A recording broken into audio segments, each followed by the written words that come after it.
Hey friends, hey co-creators. Today I want to talk a little bit about the mirror principle. So this is an aspect of manifestation that I find really helpful.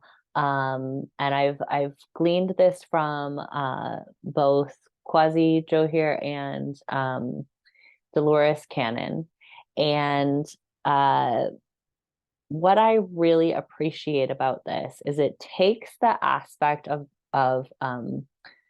sort of like the materialism out of manifestation. So for a lot of folks, manifestation just represents like, I would like a blue Subaru car that's of this year and this year. And that's an aspect of manifestation. You can, it is helpful to give details and things. But what can get tricky for people around that material focused manifestation is that people can start to feel like when they don't get these specific things that it means that they're like bad or they're doing it wrong. And also people can get kind of a little off balance on just like thinking like, the universe is just Amazon fulfillment and it's here just to like give us things, sort of like a Santa type of a situation. Um, or like a God in the sky who's blessing you because you're like doing it right. And that is just doesn't feel quite balanced to me. My understanding is that the the concept of abundance is about like really the oneness and the like taking care of everybody and the interconnectedness of all things, and more like your body has all that it needs because all of the cells work together to contribute to each other, to the well-being of the whole. And that's how I see, the universe, is that all things are coming together to support the whole as like a an organism, right? And so of course, there will always be enough water for the tree to grow in the way that it's meant to grow while it's growing. And then when it's ready to decompose, it will then give, nutrients to the soil so that the soil can grow something new. So like that, like ever evolving, like the cycle of water, the river gives through the evaporation system to the clouds, and then the clouds give back to the river through the rain, and it's just sort of always flowing. And it's not so that, the clouds not like, hey, I want water, give me water, right? It's like an ebb and flow and a mutually generative system. And what I love about the mirror principle is it also brings in this element of like supporting us in growing and evolving. So similar to the nature example, perhaps a tree may evolve when the climate shifts to a drier climate, the tree may evolve to need less water, right? And so the environment is sort of reflecting back to it, and it's reflecting the environment, and there's growth that's happening as a result. So one of the perspectives I love of this experience of being human is that it's an opportunity to grow, that we're evolving in some way, and that the universe is supporting us in that process by reflecting back to us. So through this mirror principle, reflecting back to us what's going on with us. So it's less of a like, hi, I would like, Amazon fulfillment. I would like a, whatever you're going to order, a chair. And then the next day the chair arrives. It's like, I am giving out this frequency of uh, being uncomfortable in my current chair, and I don't have a good enough chair, and I just need a better chair because I'm never going to be okay unless I have this good chair to sit in, right? So now, while I may get the new chair,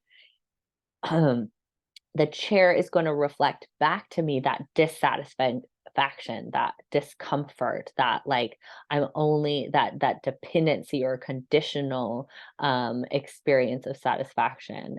So even if I'm able to manifest that chair, it's going to be on the frequency of that lack that I was putting out in order to get it. And so the manifestation of it actually doesn't um, fill what I was looking to fill, because it just is reflecting back to me what I was putting out.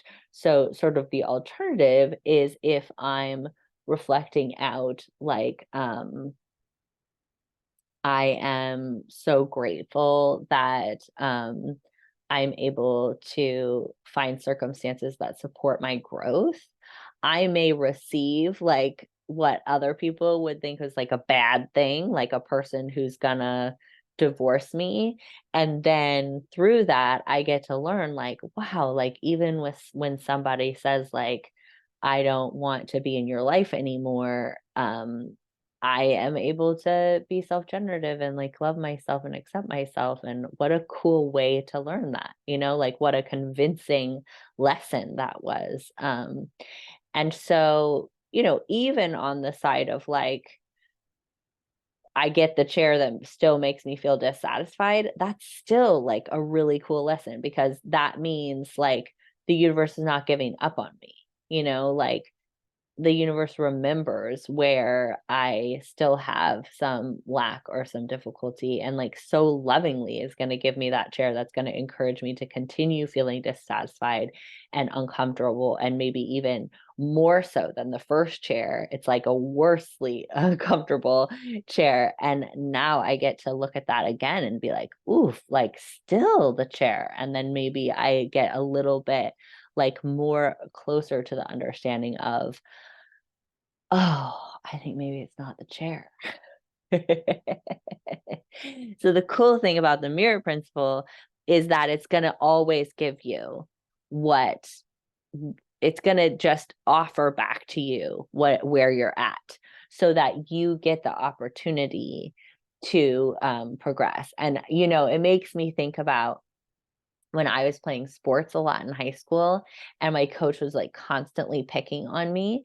And someone said to me, when your coach is not saying anything to you, that's when you need to be worried.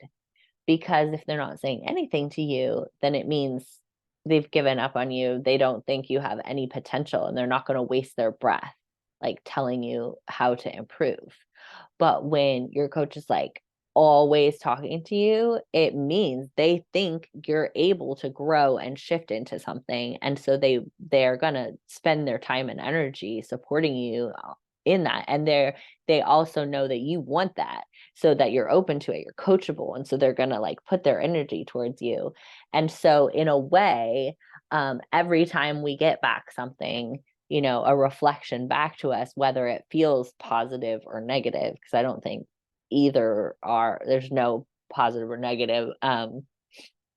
Whatever the reflection is, it's like that loving coach being like, oh, hey, when you swing, like put your wrist like a little bit this way and you'll have an easier time hitting the ball, And so it's like so cool every time something like that happens, because I feel like incredibly flattered and loved and known, and like really attended to, like, wow, there's like 6 billion people on just this planet, not to mention the bazillions of beings in this universe, and all the multiple realities and all of the past lives and blah blah blah blah, everything. There's so much to keep track of, and yet these nuances are being like incredibly lovingly, perfectly attended to for me, in such an incredible way, that I just feel so loved and so supported. So yeah, so those are just some reflections on the mirror principle. And um the piece, some of what I was talking about, it comes from this really great Dolores Cannon YouTube about the universe testing you, and also Quasi has some teachings about the universe testing you. And for me, that testing word, it just like, I don't love it, but for me, I love to think of it more like the universe is lovingly coaching you and giving you this question mark of like, are you sure that you want to do this, especially when you're wanting to grow and shift in your identity, right? So if you're wanting to take on an identity of someone who is more generous, let's say, and you start like offering more to the people around you, or to a organization that you really believe in, and then you come up with like some financial lack or something, it's the universe saying, are you sure that you want to be a generous person? Like, are you sure that that's the identity that you want to live into? And I'm going to really like make sure that you're ready for that, because I don't want you to go into something that you're not feeling ready for. Not in a like, I'm testing because I don't believe in you kind of way, but like, I don't want to push you into something that you're not quite ready for, the same way that like when my kid first started preschool, it wasn't like developmentally a good time yet. And we took a year and then tried it again. And then it was like, great, And so it's like, because there's no rush in the universe, because there's no time, it's not a like, I don't believe in you. It's like, I care so much about you that I want to check in with you. Are you sure this is a good fit for you right now? And if it is, then you're probably going to be able to accept this like, um, are you sure challenge, and continue to move into it because you are aligned. And if it makes it so that you don't move forward into that new identity or new phase, because it felt like too much to have the challenge, then it meant that you weren't quite ready. And so it's not like a bummer if you don't, if you are not ready, I think about when I tried to start my own private practice 2 years ago, and I like tried everything I could come up with and I couldn't figure it out and it didn't happen. And 2 years later, after trying and having nothing work out, I finally was like, I guess I can't do this. I'm going to give up. And then was when, I connected with Jessa Reed on her podcast, and then was able to connect with a lot of people who were interested in working with me. And it came together. But it wasn't because there was something wrong with me 2 years ago, or I should have been able to do it 2 years ago. It just wasn't the timing, and it didn't connect then. And now I feel that like, oh, thanks for not pushing me into the deep end before I was ready. Right. And so for me, it feels like a very gentle and loving universe, not one that's testing us because it wants to be like, you're not good enough yet. And not one that doesn't give us things that we want because we don't deserve it. But one that's like, hey, I'm just showing you where you're at, to be supportive, and because I know you and love you so well. And I also know, that you are not going to be able to enjoy, back to the chair analogy, you're not going to be able to enjoy that chair with your current mindset. So I want to make sure that you get a bummer chair so that you have time to really learn how to enjoy a chair before you get the really nice one, So it just feels so thoughtful and so loving.